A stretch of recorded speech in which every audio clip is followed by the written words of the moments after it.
Les vitamines, qu'est-ce que c'est? Les vitamines sont des substances dont nous avons besoin en faible quantité. Notre corps ne les fabrique pas toutes ou seulement en quantités insuffisantes. Notre alimentation doit donc nous en apporter une partie. Il existe deux grands groupes de vitamines. Les vitamines solubles dans la graisse, vitamines liposolubles, A, D, E et K. Les vitamines solubles dans l'eau, vitamines hydrosolubles, B et C. Vitamines liposolubles A, D, E et K.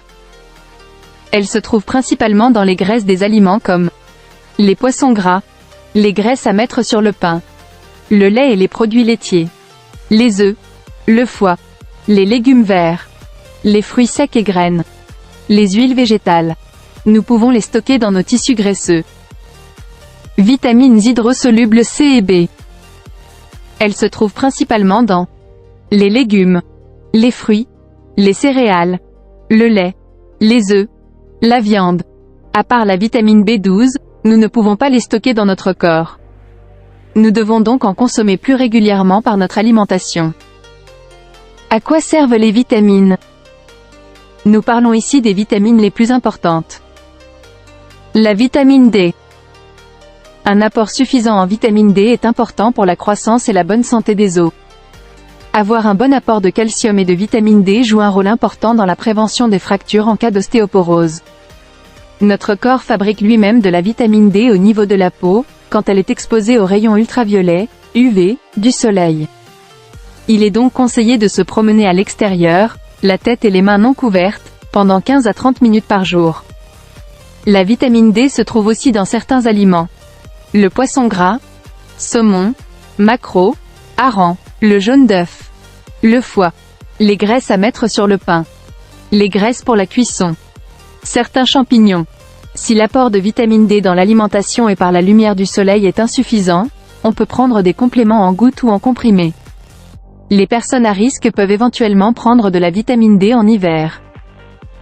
La vitamine B1. La vitamine B1, appelée thiamine, joue un rôle dans le métabolisme des sucres, et dans le fonctionnement des nerfs et du cerveau. Elle se trouve principalement dans le riz complet, les flocons d'avoine, le blé, les légumes, le pain complet, le jaune d'œuf, le bœuf et le porc, le foie. On en donne aux personnes qui ont une consommation problématique d'alcool et qui ne mangent pas de manière équilibrée. Un manque, carence, en vitamine B1 entraîne des problèmes au niveau du système nerveux. La vitamine B12. La vitamine B12 est importante pour le fonctionnement du système nerveux et pour la fabrication des globules rouges. Elle ne se trouve que dans les produits d'origine animale. La viande, le poisson, le lait, les œufs. Le médecin prescrit de la vitamine B12 aux personnes chez qui il a diagnostiqué un manque, carence. La vitamine B12 peut être administrée sous forme de comprimés ou par injection. Un complément en vitamine B12 est nécessaire pour les personnes qui suivent un régime végétalien. La carence en vitamine B12 apparaît le plus souvent chez une personne qui n'absorbe pas correctement la vitamine à partir de son alimentation. Cela peut être le cas si elle a une inflammation chronique de l'estomac, gastrite. Un déficit en vitamine B12 peut entraîner des anomalies au niveau du sang, anémie, du système nerveux et du cerveau.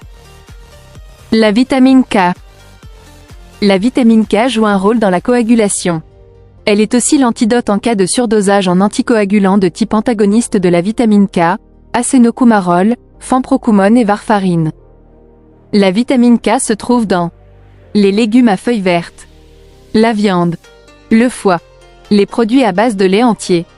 On doit en donner aux nouveau-nés allaités au sein sous forme d'injection unique ou de gouttes jusqu'à l'âge de 3 mois. La vitamine K peut également être fabriquée par la flore intestinale. Acide folique, vitamine B9.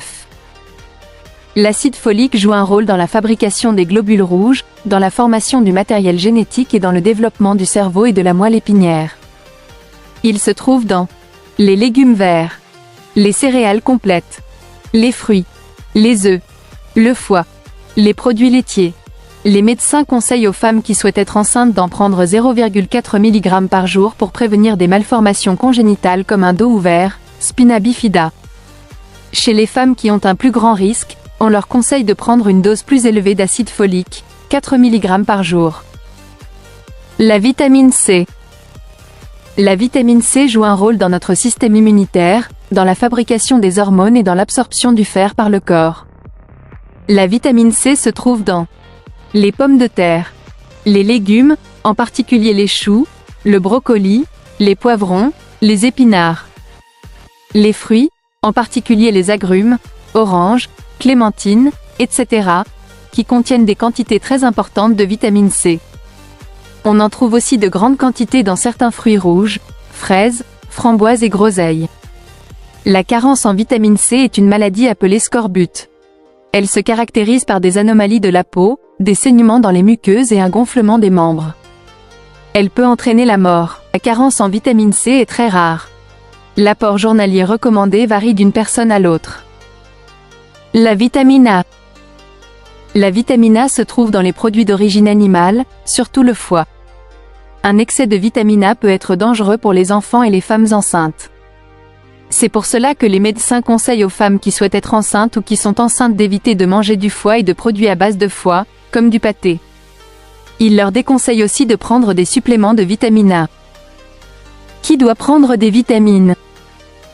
Normalement, une alimentation saine apporte toutes les vitamines en quantité suffisante. Les compléments en vitamines sont donc inutiles dans la majorité des cas. Toutefois, certains groupes de personnes à risque peuvent avoir trop peu de vitamines, carence en vitamines, ou avoir des besoins plus élevés en vitamines.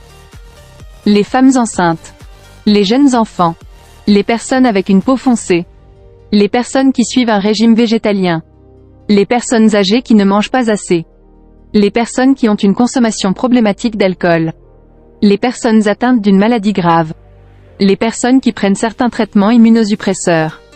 Pour ces personnes, il est parfois nécessaire de prendre des vitamines pour avoir la quantité suffisante.